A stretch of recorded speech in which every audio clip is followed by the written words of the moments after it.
Tanjore painting ఇంత expensive ఏంటండి అని కొంతమంది అడుగుతూ ఉంటారండి. హలో నమస్తే, welcome to manures stitch and style.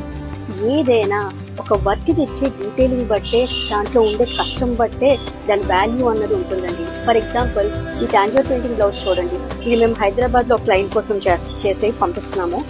ఒక్కసారి ఈ ప్యారెట్ థీమ్ మీద ఉన్న పికాక్ అది చూడండి. బ్యాక్ సైడ్ వస్తుంది, ఇది ఫ్రేమ్ సెంటర్ పికాక్ అండ్ అటు ఇటు పికాక్ వస్తుంది.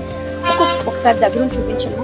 ఒక్కొక్క ఫెదర్కి ఉన్న డీటెయిలింగ్ కానీ, లేదంటే స్టోన్ చుట్టూ ఉన్న డీటెయిలింగ్ కానీ, లేదంటే ఐస్ కానీ, మొత్తం చిన్న చిన్న కూడా మన ఈ రెక్కలకి ఇచ్చే డీటెయిలింగ్ కానీ, ఇవన్నీ కూడా చాలా ఓపిక్గా చాలా టైం తీసుకుని చేస్తేనే ఈ ఫినిషింగ్ అనేది వస్తుంది అండి. అందుకే ఆ కష్టానికి ఆ వాల్యూ ఉంటుంది. సో దీనికి హ్యాండ్స్ ఎలాగొచ్చాయో చూపిస్తాను రండి. హ్యాండ్స్ కూడా చాలా హెవీగా సింగిల్ ఫ్రేమ్ తోటి